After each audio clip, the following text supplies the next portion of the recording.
Mišo? Áno? Sledoval ťa niekto? Nie. Máš to?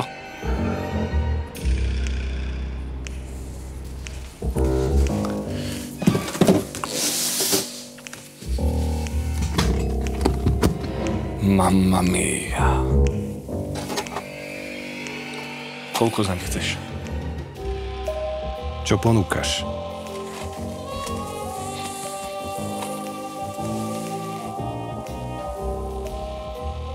Stariny. Také mám rád. Ale musíš ešte niečo prihodiť. Ďalší matroš mi príde až budúci týždeň. Od koho? Hovorí ti niečo meno Ivan Hronec? Filmový distribútor. Generálny riaditeľ Film Europe Media Company. Veľká ryba. A tiež najnovší hosť nášho podcastu audiovizuálne.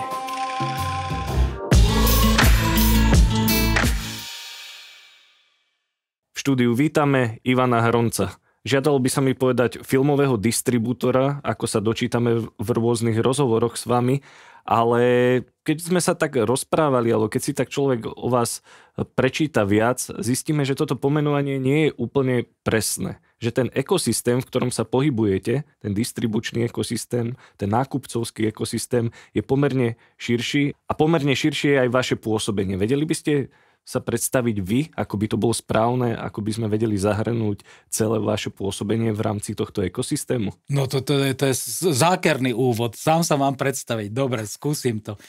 Je to vždy o tom, že to, čo vidí väčšinové publikum, alebo človek, ktorý sa tým nezaoberá, tak to je vždycky na tom povrchu. Je to najvýraznejšie, najkrajšie a keď sa povie film, tak je to režisér alebo herci.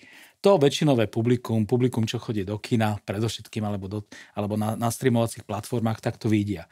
Ale ten ekosystém, tá tzv. Industrie je naozaj oveľa širšia a zahrňuje niekoľko úrovní, v ktorých sa my pohybujeme. Tak ten začiatok je bežný a jasný. Scenárista alebo režisér má nápad, nájde si tím, nájde si producenta, ktorý to musí zafinancovať. Film sa za niekoľko rokov väčšinou spraví a potom je hotový. Predstavte si, že máte nejakú záhradu a vypestujete nejaký produkt. Ten produkt potom chcete posunúť publiku, čiže predať. Musíte nájsť niekoho, kto vám v tom pomôže. A ten druhý stupeň, tá úroveň je tzv. Agent. Predstavte si veľkosklad, do ktorého sa nakupujú, berú tie hotové filmy a v tom veľkosklade, čiže u toho agenta sa postavia do nejakého radu a začínajú postupne posúvať na tzv. Markety, čiže na trhy. Predstavme si miletičku alebo akýkoľvek trh s nejakým produktom. Toto rieši agent. To je pozícia, ktorá je relatívne neznáma. Proste ľudia poznajú, čo je realitný agent a možno je to celkom dobrá metafora alebo dobrý príklad, čo ten filmový agent robí. Zoberie filmy od producenta, položí ho do veľkoskladu a začína ten film ponúkať a predávať. A teraz je otázka, že komu? A odpoveď je tzv. Buyerovi, čiže nákupcovi.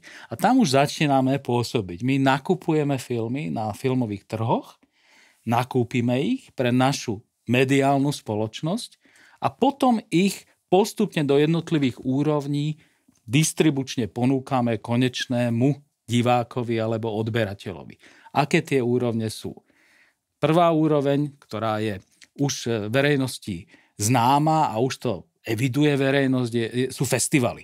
Na festivaloch sa ponúka väčšinou prvýkrát nejaký film. Pokiaľ to nie je vysoko komerčný film ako štúdiový, čiže veľmi podstatné je povedať, že toto sa týka len tzv. Independent, čiže nezávislých filmov. Ešte tuto vám do toho skočím. Áno. A vaša firma sa predovšetkým zaoberá týmito nezávislými produkciami. A my sa môžeme zaoberať len týmito nezávislými produkciami, pretože tie štúdiové sa nedajú vôbec kúpiť. Tie sa proste distribujú iným systémom a keď bude čas, tak si o tom môžeme povedať. Na festivaloch sa prvýkrát uvedie film, takzvané festivalové uvedenie alebo festivalová premiéra. Potom z festivalu vypláva do štandardnej distribúcie. Čiže distribútor je ten, ktorý ale neponúka ten film konečnému divákovi, pretože musí jednať s kým? S kinami. A tie kiná sú tým prvým vzťahom, ktorý už nie je vzťahom naviazaným na producenta, ale sú už to sú tzv. nezávislé kina alebo nezávislé siete kín. No a naša spoločnosť má aj nejaké kina, nemáme ich 200, ale máme teraz momentálne 2 a budujeme 3. Takže tie kiná sú prvou úrovňou tej distribučnej aktivity. Druhou úrovňou distribučnej aktivity sú VOD platformy. Štandardne Netflix, Apple, Disney. No a naša VOD platforma sa volá Edison Line. Čiže ekosystém, o ktorý ste spomínali, je výnimočný v tom, v našom prípade, že ho máme. Že sa ho snažíme budovať, kultivovať, že ho nepredávame ďalším spoločnostiam v takej veľkej miere, ale snažíme sa to zúročiť a distribučne akoby ponúkať cez naše vlastné platformy. Potom po VOD platforme odchádza ten film do tzv. Lineárnej platenej televízie HBO alebo v našom prípade Film Europe Channel. Tieto platené televízie preberajú tzv. Platformy ako Skylink, O2, Orange, Telekom a tie ponúkajú v balíkoch jednotlivé platené filmové televízie, ale nie len filmové, konečnému odberateľovi. No a tá posledná fáza sú tzv. Voľné televízie, čiže free-to-air television a to v našom slovenskom prípade predstavuje verejnoprávna televízia, Markíza a Joj. A tam už nefungujeme ako vlastník tejto televízie, radi by sme, ale nemáme až také zdroje a snažíme sa predať film alebo sa nesnažíme predať ten film do verejnej alebo komerčnej televízie. Čiže ten ekosystém naozaj zahrňuje producenta, ktorý organizuje tím, po producentovi ide agent, ktorý zoberie ten film, dá ho do veľkoskladu, z veľkoskladu ho kúpi buyer, čiže nákupca, ten je buď sám distribútor, alebo to posúva ďalej distribútorovi a distribútor ovláda nasledovné podstatné úrovne a to sú festivaly, kinodistribúcia, VOD distribúcia, platená lineárna televízia a voľná lineárna televízia. A ja sa tu musím opýtať, pretože ste povedali, že filmy nakupujete, potom ich distribuujete ich kinám na VOD platformy a do lineárnych televízií, ale vy máte vlastnú VOD platformu, vlastnú lineárnu televíziu, vlastné kina, vám sa oplatí predávať sám sebe filmy, ktoré nakúpite? To samozrejme je podstata toho nápadu, že sám sebe ho musím predať, pretože ja musím ten film ešte reportovať. Ja ho nakúpim, ale nenakúpim ho ako konečnou sumou. Ja ho nakúpim za tzv. Minimálnou garanciou. A potom z príjmov z jednotlivých úrovní sa delím s producentom a s agentom podľa dohodnutých percent. Môžeme hovoriť o detailoch, ale proste predstavte si dohodnuté percentá. Je to hyperkomplikované pre človeka, ktorý to v živote nepočul a preto to nemusíme ďalej riešiť, ale veľmi stručná odpoveď je, že áno, na tom to je postavené a ten dôvod je, že keby som to neurobil, tak som len middleman. Buying and selling, čiže kúpim to od agenta a potom to musím niekomu predať. Keď je super dobré počasie, tak sú všetci vysmiatí a všetko je v poriadku. Ale čo sa stane, keď kúpite film a ten, ktorému to chcete predať, vám povie, no ale viete čo, nie. Dôvody sú rôzne. Aj objektívne, aj subjektívne, ale povie, že nie. No tak máte nakúpený film, investovali ste svoje vlastné peniaze a energiu a zrazu nemáte kde ten film distribučne ponúknuť. No tak prvé je, čo je panika a druhé je, že musíte niečo urobiť.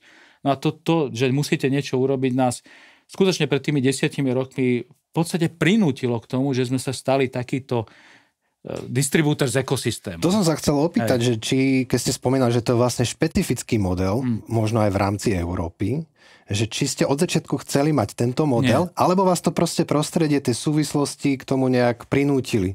Ja nie, že ja som vyštudovaný muzikolog. Ja som chcel byť akože dobrý distribútor, chcel som sa zaoberať dobrými festivalovými filmami, kde som chcel predstaviť publiku veci, ktoré nie sú bežne dostupné s nejakým dramaturgickým úvodom, keď chcete, alebo s nejakým konceptom štandardnej tematickej artovej distribúcie.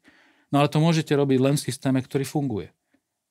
Ak ten systém nefunguje, no tak sú dve možnosti. Buď ste super dobrý priateľ s tými nákupcami a tým pádom to frčí, je to OK, ale ako história hovorí, vždy takéto vzťahy, ktoré sú takto vysoko subjektívne, sú len dovtedy super, pokiaľ tá subjektivita vydrží. Ako náhle nevydrží, tak sa to všetko zrúti a vzniknú problémy. No a tá druhá možnosť je, a to je pracná možnosť, veľmi finančne náročná, že si v podstate vybudujete ten ekosystém sám. Nikdy nebude veľký, nikdy nebude tak masívne efektívny, ale pokiaľ bude balans medzi investíciou a príjmami, tak bude fungovať. Uh-huh.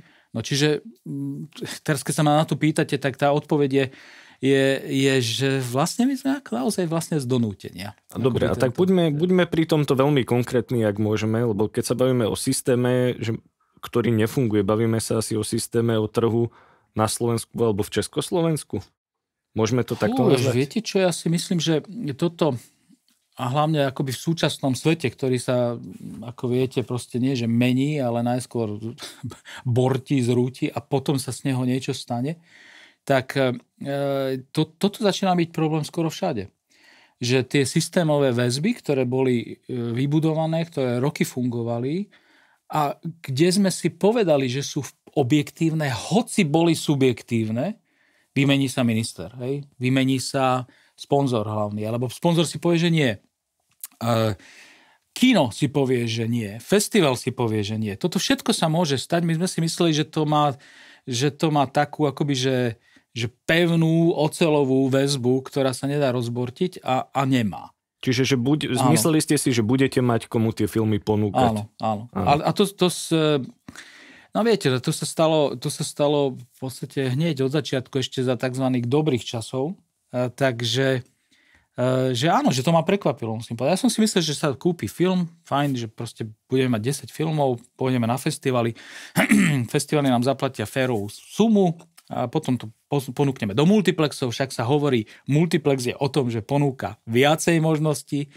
No odpoveď bola, že nie. Keď je silný film, tak sa radšej hrá jeden v 12 sálach a dva menej komerčné v tých ďalších zvyšných 14, ale na malý film tam nebol priestor. A potom sme si mysleli, že pôjdeme do akoby verejnoprávnych televízií alebo aj komerčných televízií a tam dostaneme férovú sumu. Tak verejné a komerčné telky majú vybudované akvizičné oddelenia, však ja som začínal ako akvizičný šéf v Markíze, tak viem, že aká bola situácia na začiatku, keď nebolo nakúpené a aká bola situácia po 2 rokoch, keď už bolo kopec filmov nakúpených, tak sa vlastne ten vzťah s týmto middlemanom trošku začal utlmovať, pretože prečo by sme kupovali od middlemana, keď môžeme kúpiť priamo zo zdroja. No čiže proste zmenil sa vzťah. No a tam to bola prvá reakcia. Zmenil sa, my sme boli middlemani na začiatku čistých. V našom prípade to bol nákup a predaj, čiže sales. Nakúpili sme niečo. V podstate na druhý deň sa to dalo predávať. Boli časy, kedy sme predali skôr, než sme nakúpili, lebo sme vedeli, že sa to dá takto kúpiť. No ale pokiaľ už bol ten sklad plný toho produktu, tak tie telky, veľké televízie, komerčné televízie, už si chceli nakupovať sami, pretože nechceli dávať tú maržu middlemanovi, z logických dôvodov a hlavne začali už mať dobré vzťahy s tými agentami. No takže toto skončilo a bola teda veľká otázka, čo ďalej. No a vtedy sme sa rozhodli, a to ešte nebola spoločnosť Film Europe, ale... Tak si to poďme možno tak ako upratať, lebo boli sme, že máte skúsenosti z tej Markízy z tých 90. rokov, kedy ste priamo pre Markízu nakupovali filmy a potom ste spomínali, že ste boli tí middlemani. Ale Film Europe ešte neexistoval. Middlemani kde? Kde ste boli tí, čo kúpovali a tí, čo predávali? To bola New Yorkská company, ktorá sa volala SPI International. To bol rok, 20 rokov, asi pred 20 rokmi a 10 rokov som robil pre nich, pre Česko, Slovensko a Maďarsko. Čiže ešte, aby sme si to upratali, so skúsenostiami, ktoré ste mali v Markize ako nákupca, ste išli do tejto spoločnosti. Ešte medzi tým Markiza sa rozširovala, lebo vtedy to bolo súčasť siete, ktorá sa volala CME, Central European Media Enterprises Group, a dostali licenciu a budovali televíziu v Poľsku. Tá telka stále funguje, volá sa TVN. No a idea bola, že z tých lokálnych televízií, ktoré už boli súčasťou CME, takže sa vyberie nejaký tím, ktorý bude tzv. Launch tímom, čiže tímom, ktorý je zodpovedný za spustenie tej televízie v tom ďalšom teritóriu, že bude pomáhať, že bude súčasťou toho spustenia. Tak mne sa podarilo akoby dostať do toho tímu. A to bolo po 2 alebo 3 rokoch fungovania Markíze. No a potom som bol 2 roky v Poľsku. No a tam sa spúšťala televízia TVN. Potom sme sa mali presunúť do Maďarska. Tam sa mala dostať licencia, ale tá sa nedostala. Dostalo to spoločnosť RTL Klub. Tá veľká telka, ktorá sa volala dneska RTL Klub, tak mala byť vtedy akoby licenčne v CME. Takže celý ten tým sa už sme boli normálne, že zabalené kufre a mali sme sa presunúť z Varšavy do Budapešti, ale to nevyšlo. Takže ten tým stratil zmysel a normálne za telefonát proste nemáme dôvod vás ďalej držať, tak bye. No a tak ja som povedal, čo mám robiť. No ale keďže som bol už asi 7 rokov v tom nejakom kruhu, tak okamžite ma kontaktovala spoločnosť, ktorá sa volala v tom čase New Films International, potom sa zmenili na SPI International a idea bola, že by som bol ich reprezentantom v Čechách, na Slovensku a v Maďarsku a mali ešte Poľsko. Čiže tieto 4 teritória sme obhospodarovali, ja som mal na starosti len tieto 3, kolega mal Poľsko, ale to bolo čisto buying and selling, to boli ako middlemeni. Vy už ste nevideli svoju možnosť pôsobenia v Markize? Alebo... Nie, lebo ja už musím povedať, že mne sa tam už až tak veľmi už potom nepáčilo. Lebo už ako bolo to tak akoby dané a trošičku už som chcel niečo aj iné robiť. A proste už som sa tam nechcel vrátiť. Ako ľudia, ktorí tam boli, tak hovorili, počúvaj, ale na Slovensku bez Markízy nie je život. To normálne, to si úplne pamätám jedného kolegu. Ja hovorím, nie, že ako náhle tam sa vrátim, alebo by som tam zostal, tak by som tam zostal. No, a to sa mi už nechcelo. A hlavne aj v tom Poľsku tá skúsenosť bola výborná. Proste je to 40 miliónová krajina, Varšava tiež ako všetky postkomunist krajiny proste mala absolútny nášlap, zoom. Čiže už tá Markíza bola malá? A už nie malá. No, už, predovšetkým som dostal ponuku. To bol podstatná vec. Že ľudia sa dozvedeli, že ten launch team sa akoby stratil zmysel. Takže či už na technickej úrovni, alebo na tejto, volajme to akvizično-distribučnej, tak zrazu mi zavolala spoločnosť, ktorú ja som poznal ešte z Markízy, lebo som od nej nakupoval. Čiže mali sme vzťah, bol som v New Yorku 2-krát, 3-krát v ich office ako nákupca. Bola sranda, čiže mali sme nejakú chémiu medzi sebou. Tak zavolali, že či sa môžeme stretnúť, a tu boli ešte vo Varšave. A ja, že jasné, však samozrejme, a že chceme založiť stredoeurópsku pobočku. No tak ja hovorím, fajn, super, timing is perfect, poďme na to, čo by som mal robiť, a oni, že v podstate to, čo robíš, len z druhej strany. Čiže nie nakupovať, ale predávať. No tak ja som povedal, tak OK, skúsme. No a vtedy to bolo tak, že ešte neboli elektronické fajly, tak tá prvá moja pracovná cesta bola, keď sme sa dohodli a mal som na starosti vtedy len Československo, že idem do New Yorku, vyberiem z tej ponuky, ktorú majú. To boli aký typ filmov? O akom type filmov sa to len feature films, čiže normálne celovečerné filmy, ale komerčné. Áno. To neboli artové veci. To boli proste komerčné veci, ktoré dneska by ste nazvali, že je to B žánrový film. Alebo taký ten... Nie B, to nie je dobré slovo. To je taká tá potrava komerčných televízií vo filme. Nie seriály, ale filmy. No tak som šiel tam, pozrel som si, čo majú, niečo som si pozrel, niečo som odhadol. No a tá humorná stránka bola, že som dostal 2 kufre, ktoré som musel naplniť VHS-kami. ísť do lietadla, tie 2 kufre vložiť do priestoru pre kufre, vyplaviť sa na Slovensku, alebo vo Viedni, tuším, zobrať tie kufre, prenajať si priestor v Bratislave a pozývať z Československa televíznych nákupcov do bratislavského ofisu a v podstate im premietať tie filmy na VHS-kách a snažiť sa im predať tie filmy. Takže toto bola moja 2-3 ročná práca v SPI International ako čistý middleman, buying and selling.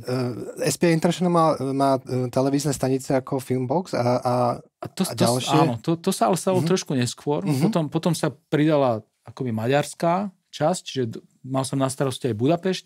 Tam som musel vybudovať office. No a stále sme boli v tom, že sme len akoby predajcovia.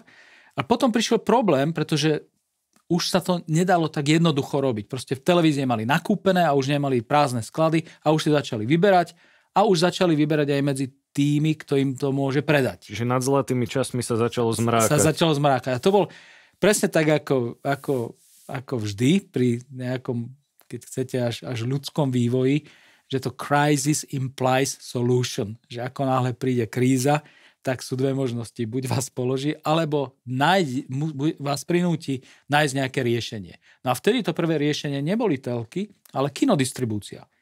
Vlastne ja som dovtedy nikdy nerobil kinodistribúciu. Ja som to len kúpil, alebo celá company to len kúpila, SPI, a potom predávala. No a potom bola porada, je problém, už sa nedá tak ľahko predávať, middlemani skončili zlaté časy, treba niečo vymyslieť.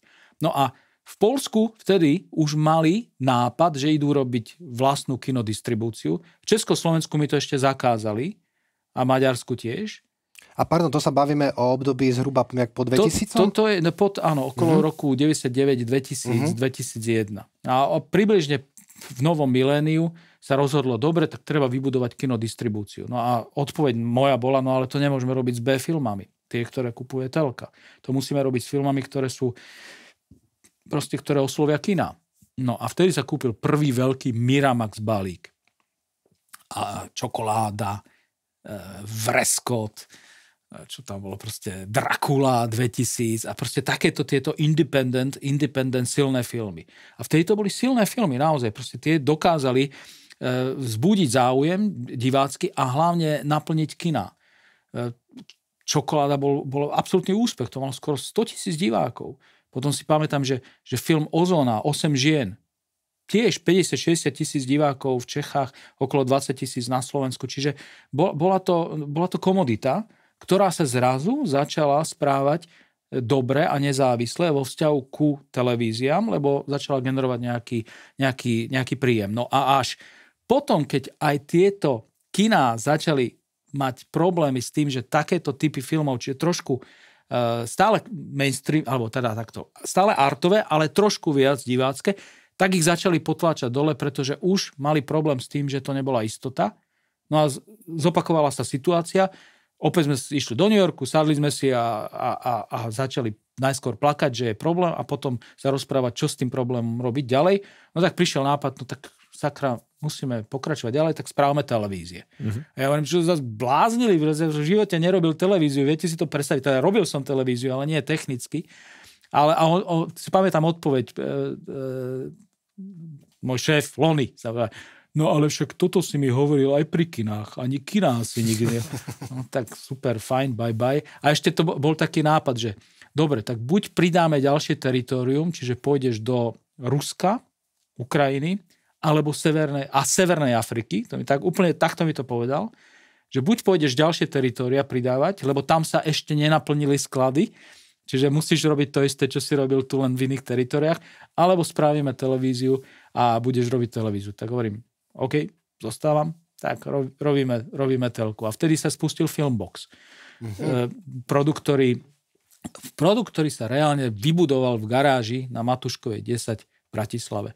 A dneska je to proste sieť televízií, ktorá je kúpená spoločnosťou Kanál Plus.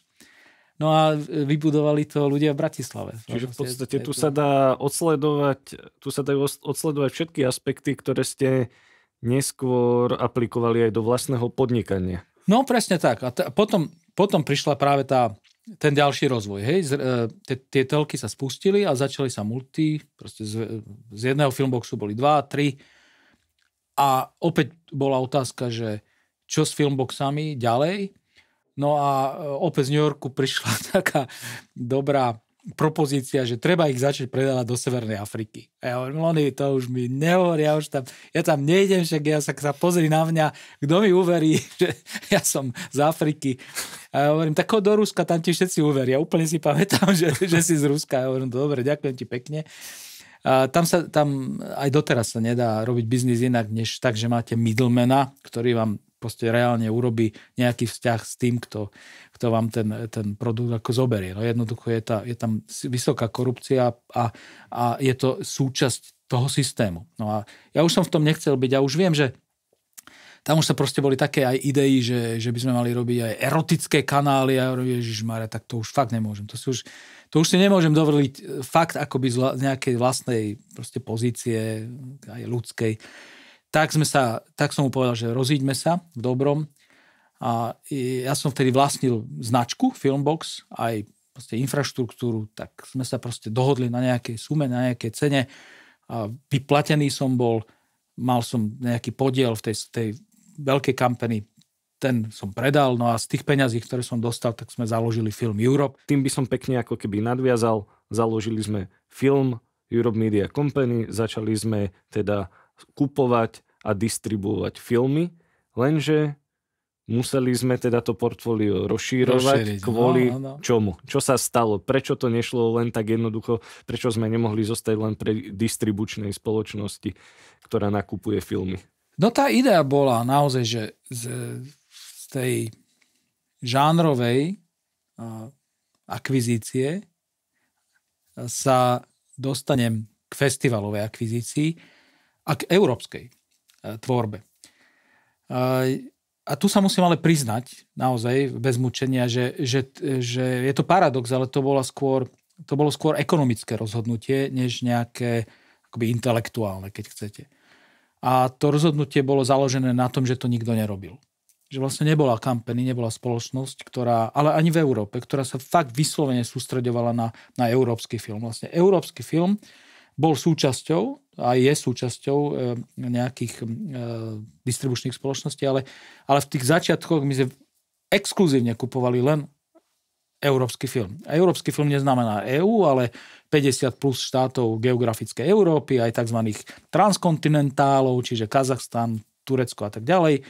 No toto nám vydržalo 2, 3, 4 roky a tie ceny boli priateľné. Čiže keď som mal... Pardon, iba, že z toho ste povedali, že ten motív bol taký skôr ekonomickejší, ale zároveň ste hovorili o artových festivaloch európskych filmov, že možno to je práve dôvod, prečo na tom trhu neboli, pretože ekonomicky... Nikto ich nekupoval. Nikto ich nekupoval. Presne.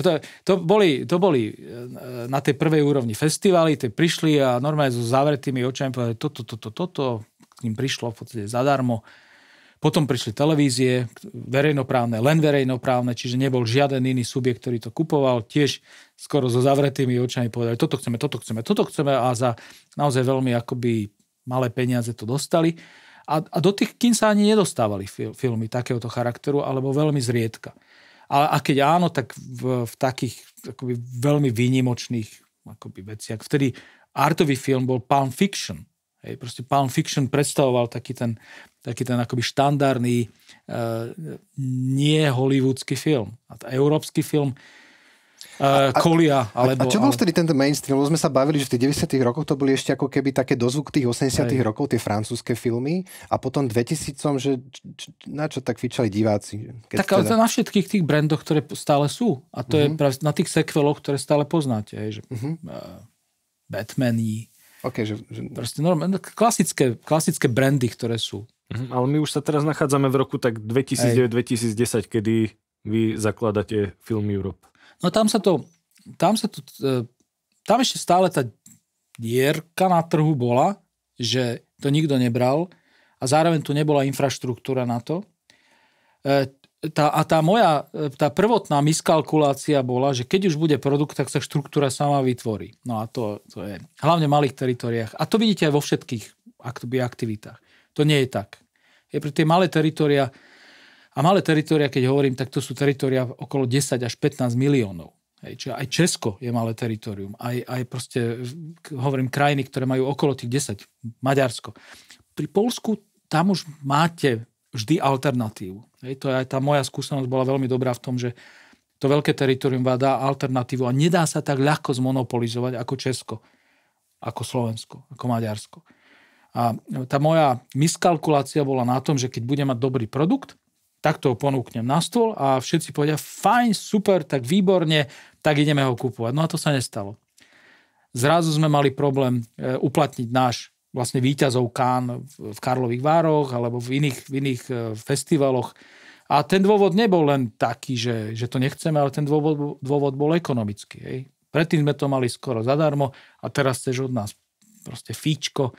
A ja hovorím, no ale však keby ste to kupovali od medzinárodných spoločností, agentov, tak to fíčko musíte dať. A odpoveď bola, no dobre, ale my ako lokálnym distribútorom to fíčko nedávame. Ja hovorím, prečo? No preto, lebo to chápeme, že to je marketing na vašu distribúciu. No a moja odpoveď je, no dobre, ale polovica môjho diváctva to uvidí na vašich festivaloch. To nie je fér. No, takéto sú pravidlá. No, tak toto sa stalo prvý rok, druhý rok. A v tom treťom roku sa mi naakumulovali filmy, ktoré vlastne boli drahé, už pretože ste nemali žiaden život s ním. No tak čo urobíme? No tak treba spraviť festivaly. Možno ja len tuto ešte skočím do toho, aby si to aj posluchači a diváci vedeli predstaviť, koľko, ak to nie je tajomstvo, koľko stojí taký film, keď ho vy kúpite a koľko vám boli, keď tak ochotní ponúknuť, čo bolo pre vás neakceptovateľné, respektíve čo by bola taká akceptovateľná ponuka, aby sa vám to oplatilo? Nie je to vôbec žiadne nejaké hypertajomstvo, ale taký víťaz Cannes už vtedy stál 10 000 eur. Čo znamená čo? Že kúpite za 10 000 eur film a čo sa na to vzťahuje? A vzťahujú sa na to tzv. Všetky práva, čiže všetky úrovne distribúcie, festivalová, kinodistribúcia, VOD distribúcia, platená televízia, aj free-to-air televízia a máte na to 7, 10, 15 rokov, čiže tú licenciu kúpite, ale okrem tej licencie musíte kúpiť materiál a vyrobiť lokálnu verziu, to sú ďalšie 2 až 5 tisíc. Čo znamená to, že nejaké titulky a prípadne dubbing? Dubbing stojí dneska 20 000 eur. 20 000, či máte licenciu za 10 a 20 000 eur dubbing. Ale to je len český, slovenský ďalších 15, čiže zrazu bum, bác a 50 000 len tak. Film ešte nie je vonku ani marketovateľný, ale vráťme sa na tých pred tými 10 rokmi, tam sa ešte tam artový film sa nedabuje, hej, čiže titulky stoja 2,5 tisíc vo vzťahu k tomu, aký je to uvravený film alebo neuvravený, lebo to sú titulky podľa kvantity, áno, presne tak. No, takže predstavte si, že 10 000 máte zaplatenú licenciu, ďalšie 3-4 materiál, základný marketing, čiže aspoň to, aby to ľudia čiže plagáty a tak, 5 až 10 000 eur, čiže máte film, povedzme, okolo 25 až 30 000 eur.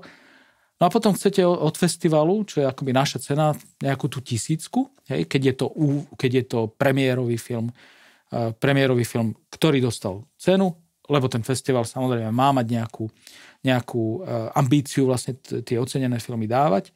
A tak tam vtedy, ako by sa hovorilo, nejakých 150, 250, 300 eur, maximálne 500. No a teraz ja mám hotový film, mám vyrobené titulky a je to nepomer. Hej? Čiže zrazu sme boli v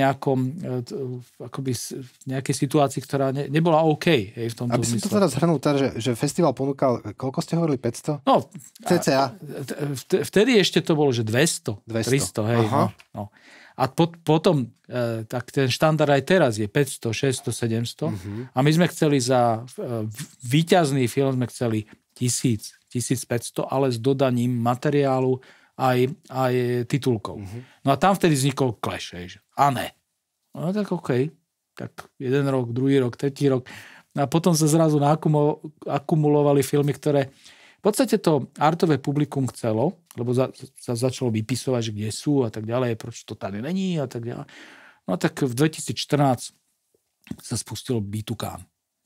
Prehliadka, ktorá išla po koncepte výťazných alebo súťažných a víťazných filmov z Berlína, z Benátok a z Cannes. To je festival pod vašou vlastne hlavičkou. Prvý festival. To tiež nebolo, že vzniklo Film Europe a ja som hovoril, no a za pár rokov, že bude festival. Že to bol rovnakým spôsobom sme boli prinútení sa začať zaoberať infraštruktúrou ako predtým televíziami alebo kinami. Že proste neexistoval normálny, štandardný, férový obchodný vzťah. To boli trošku napäté vzťahy, musím povedať, a aj novinárske publikum alebo novinársky kolegovia to vycítili, takže vtedy tak sa začalo akoby rozprávať o tom a že proč to deláte a proč to ja som povedal, že proste ako my nie sme pizza delivery, hej? Proste my nedodávame produkt a potom bye. Proste my sme distribútor toho filmu, chceme byť asociovaní s tým filmom, chceme mať dôstojnú pozíciu na tom festivale, pretože my dávame ten film vám a vy si na tom našom filme robíte meno. A to sa netýka len proste veľkých festivalov, akoby Karlove Vary, ale to sa týkalo postupne aj všetkých tých menších a aj slovenských festivalov. Takže tam bolo obdobie naozaj 2 roky dosť silného tlaku. A tam vznikla vtedy taká tá akoby trošku taká tá kompetitívna napätosť, ktorá sa ale postupne našťastie akoby uvoľnila, lebo my sme sa dostali na tú cenu nakoniec, lebo proste je logická. Hej? Proste lebo tie festivaly by tým agentom zaplatili niekedy aj viacej, aby mali ten film, keby nemali lokálneho distribútora, lebo víťaza Cannes, víťaza Berlína chcú mať na svojich festivaloch. To boli časy, kedy to bol, že must, že museli to mať. Dneska už nie je taký čas. Ale ja aj tak celkom tomu nerozumiem, že prečo keď ste mali tie práva vy, že prečo od vás to zrazu malo byť niečo neférové? No pretože zrazu to nebol vzťah medzi parížskou, alebo londýnskou, alebo newyorskou company, ale bol to vzťah s českou alebo slovenskou spoločnosťou. Ale nerozumiem, prečo by to malo ako diskvalifikovať. Ani ja tomu nerozumiem, ale bolo to tak. A stále tam tá tendencia akoby je, že tá logika z tej druhej strany, lebo naozaj treba akoby pochopiť tú logiku, pokiaľ chcete pochopiť ten problém, bola nasledovná. My ten festival financujeme. My znamená štát. Proste Karlove Vary stoja 5 miliónov eur plus mínus. A naše festivaly stoja, ak si dobre pamätám, 230 000 verejných peňazí. Tie ďalšie peniaze neriešim.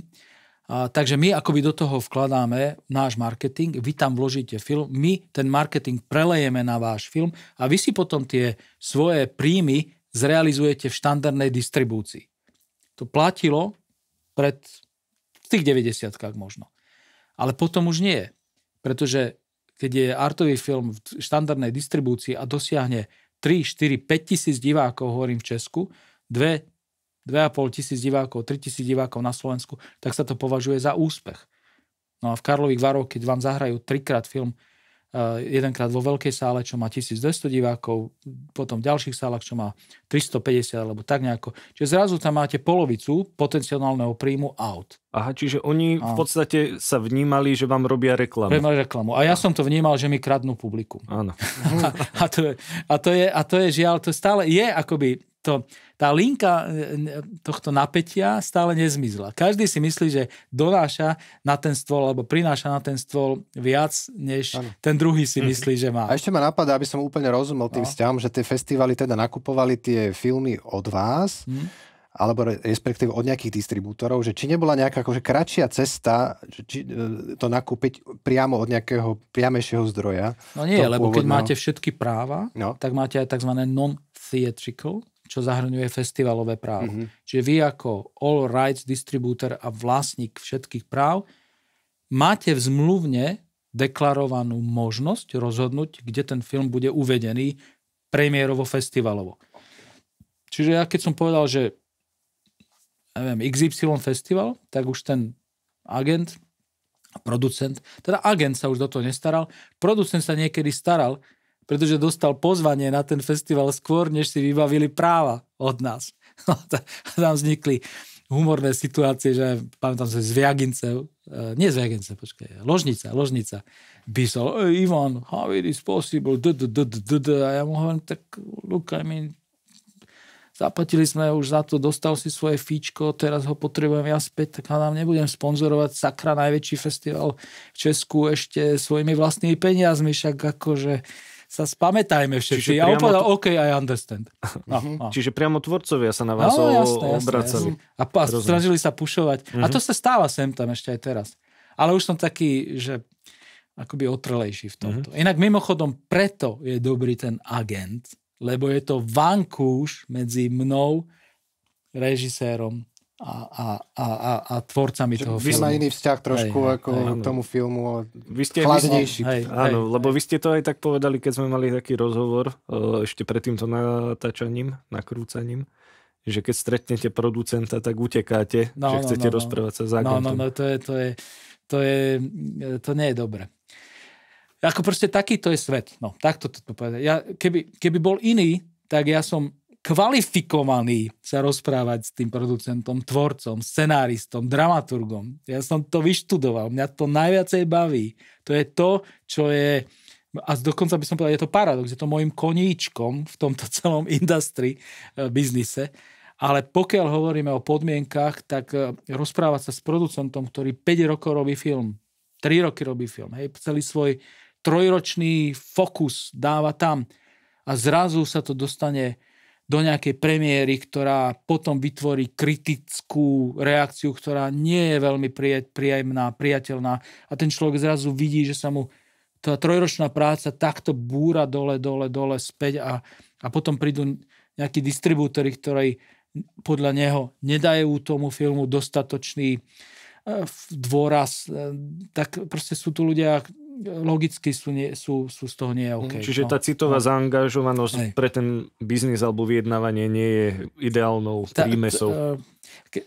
Dominik má 3-ročnú dceru, Elinku. Dominik, môj syn.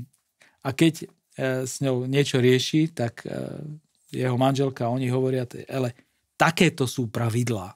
No, tak takéto sú pravidlá. Keby boli iné, tak sa správam inak. Ale toto je pravidlo, ktoré ja nezmením a pokiaľ chcem existovať v tej sieti ekosystémovej, ktorú som ja síce vybudoval, ale podľa pravidiel, ktoré sú dané, tak mám 2 možnosti. Buď mám takú silu, že ich zmením, alebo som tak šikovný, že ich dokážem tak kreatívne využiť, že sa z nich stanem lepší, než ten, kto ich vymyslel. No, tak to je tak poďme sa pozrieť možno trošku bližšie aj na tie pravidlá, ktoré sa určujú pri nákupe a predaji filmov. Myslím, že každého by zaujímalo vlastne, že podľa akého kľúča vlastne nakupujete tie filmy. Ako viete rozoznať, že ktorý je dobrý, ktorý je horší a tak ďalej. Prípadne na základe aj čoho. Že či vlastne vy posudzujete nejakú myšlienku, nejaký námet, scenár. Alebo sa tam premietajú tie filmy. Vy ste spomínali, že to vyzerá ako Miletička, tak máme si to predstaviť.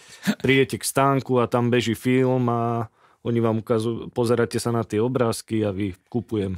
No, keď je to film, ktorý naozaj má silnú potenciu jednak vyhrať napríklad Cannes a zároveň má potenciu byť divácky navštevovaný, tak je to väčšinou film, ktorý sa kúpi predtým, než sa natočí. A to podľa režiséra a jeho minulosti a výsledkov. Čiastočne podľa producenta, pretože aj to je podstatné. V podstate ten cast je tiež dôležitý, ale nie je až tak dôležitý v európskom filme, pretože okrem možno desiatky európskych hercov väčšinové publikum nepozná ten cast. A potom je zaujímavé to, že keď hovoríme o hodnote festivalu a hlavnej súťaže a nejakého ocenenia, tak je paradox, že aj ten agent je veľmi dôležitý, pretože ten vie ten film presadiť na ten festival. Je to niečo, čo naozaj väčšinové publikum, ani experti, dokonca ani režiséri, alebo v mnohých prípadoch ani takí tí menší distribútori vlastne toto nechápu. Že ten producent a ten festivalový výberca je medzistupňom, zastúpený agentom a ten je schopný dodať alebo garantovať, že ten film bude nejakým spôsobom zaujímavý pre ten festival. A to sa deje ako? Lebo vy máte obe skúsenosti ako nakupca aj predajca. Čo sú tie techniky? Vy teda prídete a dostanete, ak si to mám správne predstaviť, že film ešte neexistuje, ale vy dostanete nejakú takúto A4 a že look, Ivan, tak. the good movie is coming, alebo ako to vyzerá? Ja si to neviem predstaviť. Presne tak, jak ste teraz ukázali. Volá sa to tzv. Announcement. Announcement sú úrovne. Je announcement, je pre-production, je production a je post-production. Čiže tieto 4 úrovne predchádzajú tomu, ako je film hotový, čiže tzv. In can, že uzavretý v takej tej... A vy ho nakupujete rôzne v týchto fázach. V rôznych fázach, hej. A dnes z Berlína sme nakúpili film, ktorý je vlastne len announcement. Vieme režiséra, je to režisér Putovania vtákov. Vieme, film sa volá Pipaluk. Je to z Grónska a je to v grónskom jazyku. Je to 12-ročnej dievčati, Grónke, ktorá sa rozhodne, že bude absolvovať súťaž psích záprahov. Máme vizuál grónskej krajiny a ju ako hlavnú predstaviteľku.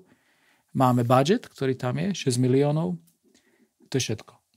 Máme ten názov, Pipaluk asi zostane, ale bude sa nejako dodávať. A ten film sme kúpili a bude hotový v roku 2027. A predpokladám, že keď toto všetko, čo som vám teraz povedal, celé sadne, tak to bude pekný otvárák pre Skandy, čo je našou ďalšou akoby vecou. A má napríklad popularita tvorcov, že nejaké zvučné herecké meno alebo režisér vplyv na cenu toho filmu? Výnimočne a jedným z príkladov som ja. Hej? A to je naozaj akoby ten cast vo vzťahu k európskej kinematografii je úplne že minoritný. Že tam nemáme takú tú hviezdnu auru okolo vlastne týchto máme európskych pár ľudí, filmov. ktorí sú... Ale to zaujímavé je, že nie v celej Európe. Napríklad severská kinematografia a konkrétne Mads Mikkelsen je v podstate pre strednú Európu veľmi silným produktom. A on hrá ako odborníci, ale aj široká verejnosť vie, hrá aj v amerických filmoch, ale tam hrá zloduchov. Tam proste hrá akoby tých villains. A tu hrá všetko, ale je to veľmi silne tvárny človek, má sošné telo, pretože je gymnastom a zahrá všetko, ale vždycky to má ten Mads Mikkelsenovský akoby prízvuk. No a potom tu máme ešte pár možno skôr akoby strednej generácie, ako Juliette Binoche, proste francúzske herečky. A potom tu máme niekoľko Britov. Postupne sa vynárajú aj nemeckí herci, ktorí akoby už vieme ich evidovať, ale rozhodne to není, že idem na film, ktorý je hraný týmto hercom. Tá cena toho filmu na tom trhu je vlastne rovnaká, či je tam nejaký neznámy autor z Grónska, alebo dajme tomu nejaký populárny Sorrentino. Ten režisér je podstatný. Ako pre náš koncept, keď chcete akoby obchodný koncept, tak ten režisér je vlastne najpodstatnejší. Áno, Sorrentino. Proste niekto, kto má už nejaký track records, čiže nejakú skúsenosť predtým. Putovanie vtákov som ja robil ako SPA International. Neviem, či registrujete ten film. To je to proste taký ten pekný, prírodný film áno, a potom prišli veľryby, potom prišli tučniaci a tak ďalej. Čiže akoby je to žánrovo, vie to robiť, pretože už to ukázal, čiže dá sa na to spoľahnúť. Zároveň ten budget je decent, čiže dobrý, proste 6 miliónový budget pre európsky film je fajn. Zároveň máme koncept, ktorý sa volá Skandy. Nehovorili sme o tom, ale okrem Bituka máme Skandy a Crème de la Crème, čiže Skandy je severský film. Je to Grónsko. Grónsko, ako viete, je dnes na predaj.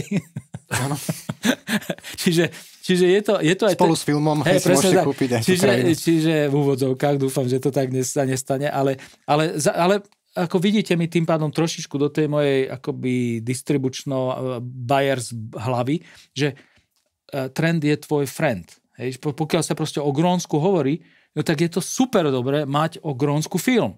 Hej, čiže ja dneska pripravujem ročník 27, pretože viem, že táto téma nevyprchá, bude vždy prítomná a zároveň je to atrakcia pre nás. Predtým to bol, stále to je Island, ale Grónsko je len náskok. Ja sa musím priznať, že s Dominikom, so synom, my sme boli v Grónsku.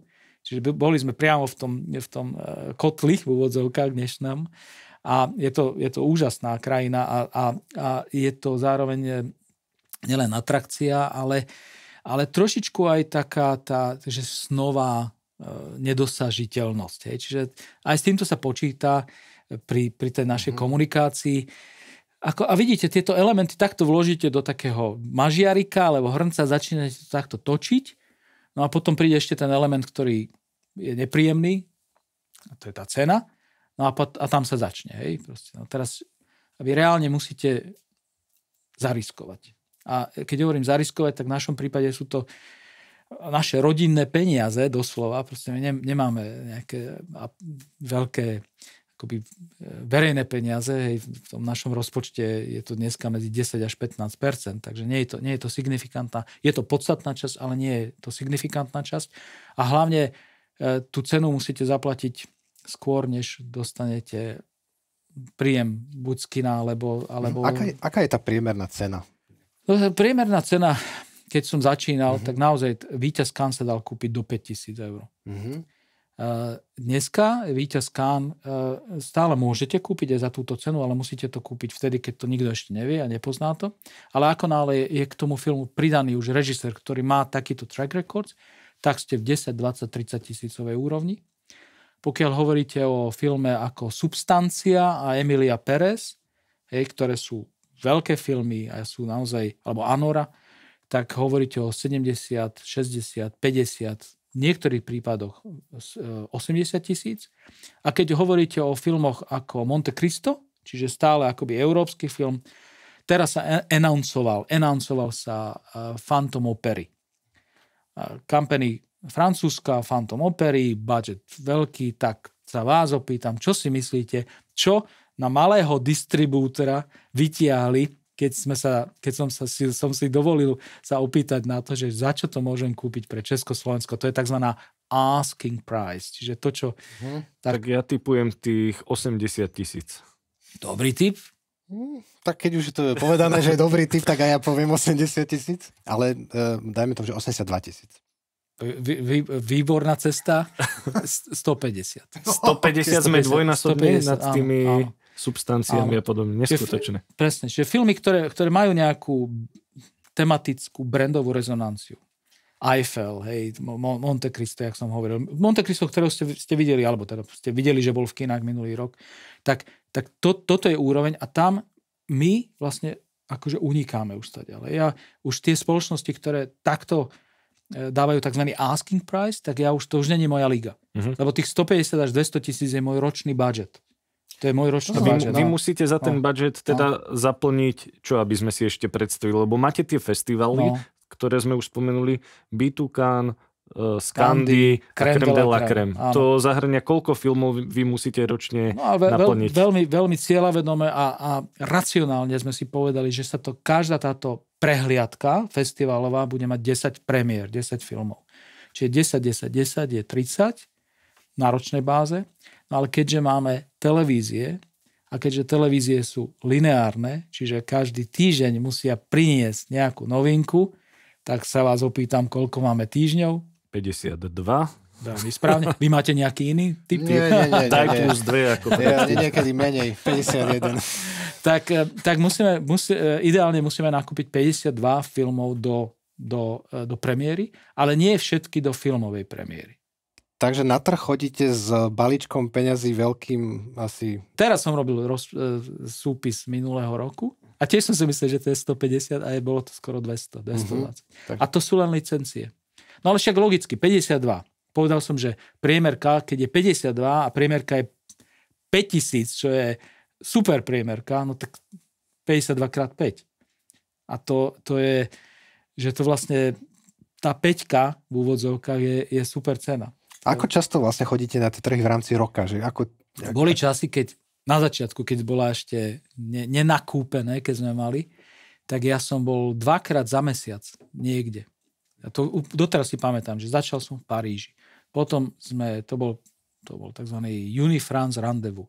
Potom som šiel do Göteborgu z Paríža, to je Göteborg Film Festival, ale tam je aj market. Z Göteborgu priamo som letel do Berlína, pretože tam začína Berlín v strede februára. Potom som prišiel domov, v marci už sme boli v Hongkongu, tam bol Filmart. Po Hongkongu som išiel do Cannes v apríli, tam bol MIP TV, čiže televízny trh. Potom som sa vrátil, v máji som znova šiel do Cannes na festival filmový, cannesky. V júni sú tzv. Italian screenings a German screenings, nie Karlove Vary, lebo nemajú market Karlove, čiže tam sa nemuselo chodiť v úvodzovkách, ale Art Film Fest bol na Slovensku a Karlove Vary, čiže ukázať sa treba, ale nič sa tam nenakupovalo, ale chodilo sa na tzv. Národné screeningy. Potom bola pauza na leto, júl.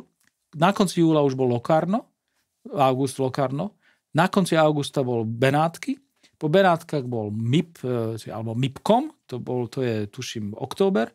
Po októbri sme išli, prepáčte ešte, z Benátok sa letelo priamo do Toronta, do Toronského festivalu. Potom som šiel do Cannes, to bol na konci, na strede októbra. Potom bola mierna pauza a ešte som chodil do Torína a do Dubaja. No a potom som sa vrátil domov a úplne som ochorel a celé Vianoce som mal chrypku alebo niečo. No, mávate jetlag? Ešte som nespomenul American Film Market, to bol najhorší, pretože to sa je z Kalifornie, tam to bolo bláznovstvo, ale v tom prvom 2-3 ročnom čase, začiatku Film Europe, ste museli, ako sa hovorí, že show your face. Museli ste chodiť a museli ste reálne akoby pôsobiť na tom trhu, pretože proste ste tam museli byť. Ale oplatilo sa, lebo dneska už môžem nakúpiť film SMS-kou. Už nemusím, lebo ma poznajú. Už vedie, že aj keď niečo podpíšem, tak aj zaplatím, čo tiež bola výnimočnosť ešte v minulosti, hlavne z východnej Európy. No a toto sa postupne samozrejme zredukovalo, logicky, fyzicky sa to zredukovalo. A potom naozaj boli časy, kedy sa chodilo, že Göteborg, Berlín, Cannes, Benátky, Toronto, stále dosť.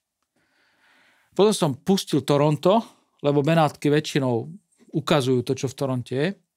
A teraz vlastne musím povedať, že keďže Benátky nemajú taký silný market, tak tá totál priorita je Göteborg, filmový festival, lebo Skandy, Berlinále, lebo trh, Cannes, lebo trh. Čiže toto sú 3 podstatné festivály, ale keby ste vy mi teraz povedali, a pán Hronec, poradte nám, kde máme chodiť, my chceme založiť malú distribučnú spoločnosť, tak by som vám mal povedať, že Cannes, ale to by ste sa nedoplatili, lebo to stojí pre jedného 5-6 tisíc. Ale do Berlína, keď idete, tak vás to vyjde na 3 000. Na 3 000 eur stále. Cesta, akreditácia, hotel, 10 dní a tak ďalej. No a sa ma nepýtate Toronto, keď sme chodili do Toronto, tak sú 6-7 tisíc, Hongkong 5-6 tisíc, čo len tak bum bác. Tá akreditácia stojí v Toronte $1,300. V Cannes našťastie len 400. No, čiže aj z takto z logicko-ekonomických dôvodov, ale aj z fyzicko-sebazáchovných dôvodov sme to zredukovali, alebo sme to zredukovali naozaj dneska na tieto 3. Do Göteborgu chodím len ja, do Berlína Dominik a ja, do Cannes Dominik a ja. Boli časy, kedy sme chodili 5, alebo 4, pardon, aby sme to trošičku vedeli aj vykonzultovať. Ale dneska to už ide naozaj do investičných peňazí. Čiže, aby som to správne pochopil, všetky tieto investície, ktoré do toho dáte aj za ten film, že sa vám naozaj, pochopili ste, že sa vám naozaj v tomto systéme v súčasnosti navratia až vtedy, keď budete mať vlastnú distribúciu, vlastné kina, vlastné prehliadky, ale aj vlastné VOD platformy či lineárnu televíziu. Že až tento balíček vecí spôsobí, že vy môžete pomýšľať aj na nejaký zisk v rámci toho. Ak sa možno, že bavíme o artových filmoch, nie? Že stále, je to festivalový artový film. Lebo že dajme tomu, dala by sa tá štruktúra je nutná aj pre iný druh filmov? Hej? tá štruktúra je možná len na úrovni tzv. Nezávislých filmov. A tie majú svoje úrovne. Niečo je, voláme to, že militantný art. Že militantný art znamená, že to je fakt len festivalový film. A v podstate to môžete hrať na festivale len. A potom možno do nejakej mini distribúcie a šup na výhody a už to sa tam potom rotuje a ďalej ide. No a potom sú tu festivalové filmy, ktoré majú kapacitu. V našom prípade to bola Veľká nádhera, Perfect Strangers, a zabudol som, jak sme to menovali, Perfect Strangers, Genovese. OK. Ale Bastard. Mads Mikkelsen. Chlast, samozrejme. To sú filmy, ktoré mali 20, 25, 30 tisíc divákov. V prípade Veľkej nádhery to bolo 70 tisíc divákov. Ale my máme za rok, keď ideme štandardne, 120.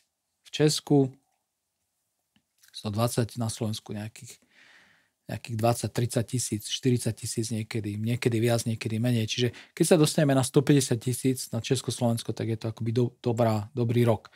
V Česku máme 1% trhu. Edison Line ako naša VOD platforma má kolísavo 5000 predplatiteľov. Hej, no proste Netflix, viete, koľko má Vojo, viete, koľko má, čiže my sa pohybujeme na tejto úrovni, ale 5000 je super. Hej, proste to je 5000 ľudí, ktorí vám akoby zaplatí mesačne, niekedy ročne. Film Europe Channel je približne 500 000 domácnostiach v Čechách a na Slovensku, takže to je tiež akoby to je síce B2B biznis, že tam ste stále na úrovni v podstate trošku akoby rizikovej, lebo tá druhá strana môže kedykoľvek povedať krásny produkt, ale nezaujímavý, bye. No a z tohto sa nakumulujú prostriedky a potom sa z toho existuje. A tá kvantita nám zaručuje, čo zaručuje? Nič nezaručuje, ale dáva nádej, že z tých 30 filmov, ktoré dávame do kín, vystrelí nejakých, ktorý naozaj je potom takzvanou lokomotívou na obdobie štvrť roka, pol roka.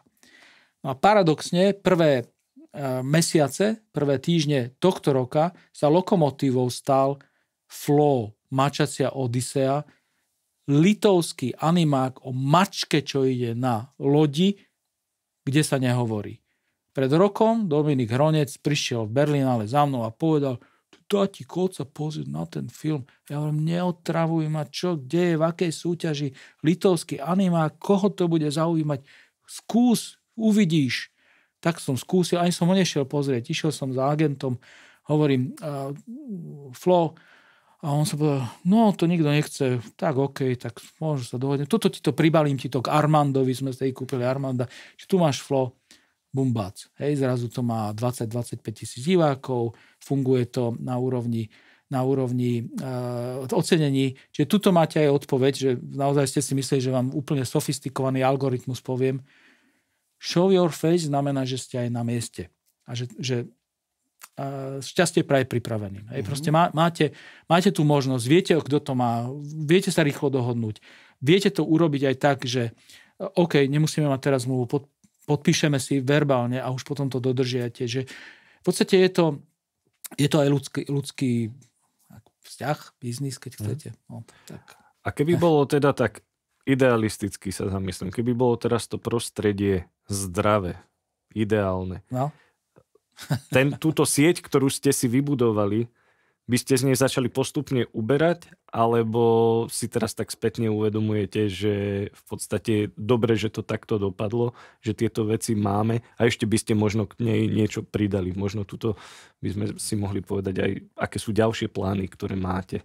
To je otázka, ktorá vôbec nie je teoretická, lebo my sme family business. Hej? To je tiež možno špecifikum, že vo Film Europe pracuje môj syn, pracuje jeho manželka, pracuje moja manželka, keď nie je zhodou okolností buď riaditeľka Národného divadla alebo ministerka, tak pracujeme spoločne vo Film Europe. A tam sa akoby treba zamýšľať nad tým, lebo vy míňate rodinné peniaze a nie len rodinné moje, ale rodinné generačné. Čiže Dominiková Ela, ktorá má 3 roky, ak sa my pomýlime, tak v tom horšom, zlom prípade to zasiahne vlastne aj generácie po nás. Takže tá otázka toho, že či my budujeme, či realizujeme, to je inak dobrá definícia, lebo má už niekto takto sa ma na to pýtal a ja hovorím, tak sú to Film Europe nesmie byť projektom. To musí byť produktom. Ten projekt znamená, že proste ho držíte, aj ide, aj všetko je fajn, ale keď vy odídete preč a je to projekt, tak ten projekt skončí. Ja chcem, aby keď ja postupne pojedem do toho distribučného dôchodku, aby to bol produkt, aby sa s ním dalo pracovať aj bezo mňa. A na to potrebujete mať dve možnosti, alebo dva základné pohľady. Buď máte takú komoditu, že to každý chce, zlato, ropu, alebo komerčný film, ktorý proste je batmanovský, alebo tak, že to každý chce bez debaty. Alebo máte idea-based produkt, proste, ktorý je naozaj akoby silný v tom spojení niečoho, čo nikto nechce, alebo si nikto nevšimol, alebo nikto nebol taký urputný v tom svojom zameraní, že to začal riešiť. No a to sa zdá, že tá infraštruktúra je. Takže ten ďalší krok je doplniť ju, veľmi silne ju doplniť fyzickými butikovými kinami. Lebo to nám chýbalo a zároveň ten kinopriestor v multiplexoch na jednej strane barikády sa stáva komplikovaným, pretože sú to veľké sály, ktoré musia tú veľkú sálu naplniť. Veľké sály, hovorím, 300 až 600 ľudí. Proste to je pre náš typ filmu na premiére a to je všetko. No a potom na tej druhej úrovni to sú proste staré klubové kiná, ktoré majú jedinú šancu ako prežiť a to, že majú sponzora. Ale sponzor sú verejné peniaze. A keď všetko je fajn a slnko svieti a je žiaden mrak, tak sa to dá nejako zniesť. Ale keď všetko nie je fajn a slnko nesvieti a príde proste niekto iný, kto vám zastaví tie dotácie, tak čo ďalej? No a tá naša akoby úroveň je nepoľaviť zásadne na kvalite a umeleckej hodnote filmu, čiže nášho produktu, ale zároveň urobiť to tak, aby sa z toho celej infraštruktúry stal produkt, ktorý sa dá, a ja sa nehanbím tomu, akože to povedať, že vlastne akoby ponúknuť na predaj, keď chcete. Proste je to nejaká infraštruktúra, ktorá má 3 festivaly, za chvíľočku 3 kiná, 1 VOD platformu, 2 televízne stanice a hlavne nakúpených 10 až 15 rokov dneska 560 filmov, ktoré držia pokope a dá sa s ním komunikovať v jednej úrovni. Aj za 10 rokov. Teraz sme predĺžili práva na Jensenové všetky filmy, na Adamové jablka, Green Butchers a dôvod je prečo? Pretože máme jeho nový film. The Last Viking sa volá a bude otváracím film v roku 26 z Candy. Ktorý, mimochodom, ten film sa kúpil pred 3 rokmi. Čiže tiež Mads Mikkelsen rules. Tak tuto teraz vidíte, že je to už produkt, alebo je to stále len projekt. Ešte stále to nie je úplne super produkt, pretože to ešte všetko nedržíte v rukách. Samozrejme je veľká naivita myslieť si, že to budete držať v rukách, ale už keď dáte dokopy nakúpenú knižnicu, kiná, ktoré sú samostatné a dokážu produkovať vlastne profit, pretože sú to kino kaviarne, Edison Film Hub Praha, za chvíľočku Edison Film Hub Bratislava. Keď sa nám podarí, tak do nejakých 3, 4, 5 rokov, možno, že do 3 rokov bude mať ďalšie kino v Prahe, realizujeme ďalší akoby prieskum na Slovensku. A ako náhle budeme mať toto a ponúkneme ďalej ešte tú infraštruktúru na úrovni VOD platformy a televízií, tak si myslím, že sa to môže stať produktom. A aké sú ďalšie možnosti? Tak buď to budeme robiť family businessom ďalej a Ela Rosalia bude veľká artová distribútorka, fajn, super, môžeme pokračovať ďalej, alebo tam vpustíme nejakého investora, ktorý povie tak fajn a teraz nám to zopakujte v Nemecku, čo je vysoko možné, alebo v Rakúsku, alebo v Poľsku, alebo v iných teritoriách, na čo ja už nemám investície, ale dokážem túto shell formulu preklopiť inde. Moja povinnosť ako otca zakladateľa je ponúknuť ďalším generáciám ten projekt nie v podobe projektu, ale v podobe produktu. A na tom teraz pracujem a to je ten vývoj, ktorý keď chcete, je tou mojou misiou. Mám na to 10 rokov, tak dúfam, že v dobrom zdraví a za tých 10 rokov vlastne ja akoby musím premeniť tento nápad na takto akoby solidný projekt. No, myslím si, že to môžeme povedať.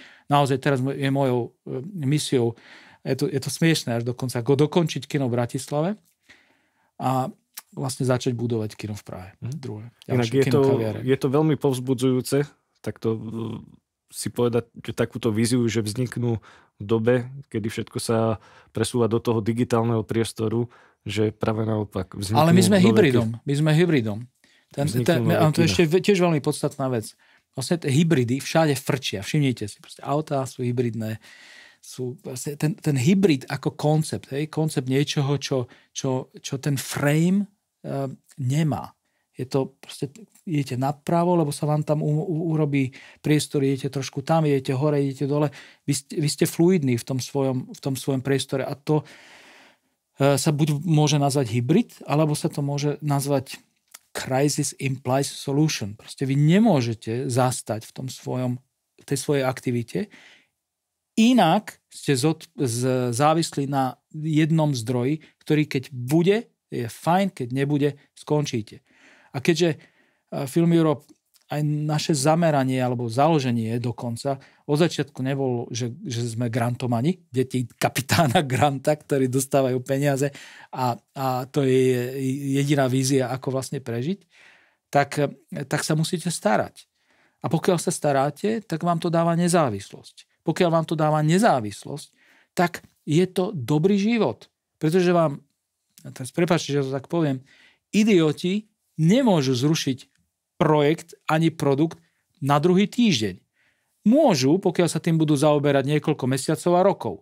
Zmenia konštrukciu, ja nemám komoditu takú silnú, jak som vám povedal, ale sme schopní uhýbať. Proste my sme gerila v tomto zmysle. Nie sme schopní bojovať na otvorenom poli s tankami, ale sme elegantne schopní proste okamžite zmeniť stratégiu a tuto sa teraz sústrediť na toto. Preto budujeme starú školu, pretože je to nový koncept. A v starej škole je už letné kino, stará škola je Kokava nad Rímavicou, kúpili sme starú školu z roku 1913, je tam výstava skla, zároveň je tam v lete letné kino a pred 3 týždňami sme otvorili penzión, ktorý mimochodom úplne elegantne začína proste donášať nejaký cash. A toto je to súčasť Film Europe? Odpovedia áno. Proste je to súčasť Film Europe, pretože my sa opäť klasicky dostávame do priestoru, ktorý nikto nechcel. Proste gamer, kokava, niečo, čo nemá akoby v nejakej politickej dneska rezonancii žiadnu inú súvislosť, lenže je tam problém, nezamestnanosť a samozrejme extrémne politické názory a etc. No tak áno, tak tam to treba spraviť. Lebo čo, ale nejakým spôsobom súvisí s tou vašou celou životnou cestou, že vy tak nejak vyhľadávate nejakú tú zelenú lúku alebo niekde, kde môžete niečo nové vybudovať. Sa mi zdá, či už to bolo v rámci tej v 90. rokoch tá Markíza, alebo to budovanie SPI, alebo to je vlastne ten Film Europe a teraz vlastne zase hľadáte vlastne územie, kde sa málo kto odváži. No to je, tak súvisí to, ale to je logické, racionálne rozhodnutie, keď si spočítate, akú máte silu. Tak tú silu máte do toho prostredia, ktoré vám to umožní vybudovať, ale byť prvý niekde, poznáte, radšej budem prvý v poslednej dedine, než druhý v Ríme. To je veľký pozičný marketing. A boli sme prví v podstate naozaj v tej artovej distribúcii. Dneska sme ďaleko nie prví, lebo sa to spremenia vysoko na akoby komerčnú aktivitu. Ale tým pádom nám už dochádza investičný dých. Že jak som vám povedal, už vlastne filmy ako Anora, filmy ako Substancia, filmy ako Emilia Pérez, ja už nedokážem kúpiť. Tie filmy sú nad 50,000 eur. A to riziko je ohromné, keď môj budget je 150 až 200 ročne. Čiže toho sa pekne vzdávame.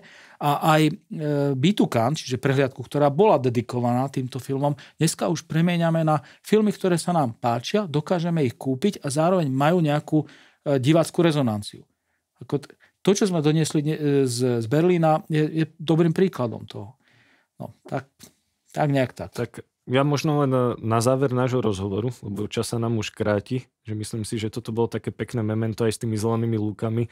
By som upozornil ešte na jednu zelenú lúku, aj keď kedysi na nej rástlo, teraz je vyschnutá.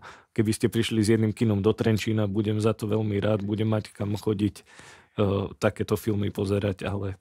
No a Trenčín je super príklad, pretože to prostredie, keď hovorím o Kokave, tak Trenčín je megalopolis. Hej? Takže, a zároveň je tam kultúrna rezonancia, je tam publikum, ktoré chodí po rôznych aktivitách. Poznám to, lebo tam chodíme často, aj pracovne, aj nepracovne. A zároveň, samozrejme, Trenčín je dneska dedikované mesto kultúry, čiže je tam aj istá akoby trendová povinnosť v úvodzovkách sa týmto zaoberať. Ale tá otázka je pragmatická. Tak budú druhé kino v Prahe alebo Trenčín? Ja som nečakal, že mi na to hneď odpoviete, ale som chcel zasiať takú... No, každopádne sa budeme tešiť teda, že vznikajú nové butikové kiná po Slovensku. Akože ideálna varianta, lebo sa pýtate na ideálnu variantu a nie je to vôbec nerealistická varianta. V každom krajskom meste by malo byť takýto koncept. Ten optimizmus by nemal byť nerealistický. Hej? Proste svet je komplikovaný a veľká časť ľudí sa zbláznilo a reprezentácie robia veci, ktoré v živote nerobili nikdy. Reprezentácie a celý svet alebo Európa ide do ťažkého obdobia, ale to je výzva na to, aby sme vyriešili problém. Predstavte si, že by ste boli lovci mamutov a zrazu by vám mamuti začali unikať hore na sever, tak máte dve možnosti. Buď nájdete spôsob, ako sa za nimi, pretože sa otepluje, za nimi dostanete, alebo koniec. No tak kríza implikuje riešenie. Kríza implikuje riešenie. Kríza nie je rozsudok smrti. Tak optimizmus na tejto úrovni, ale vyžaduje to jednu jedinú podmienku. Jednu jedinú, žiadne iné. Musíte pracovať. Tak táto motivation speech je akurátnym, myslím, takou bodkou. Bodkou na záver. Ďakujeme. Ďakujem ja. Ďakujeme pekne.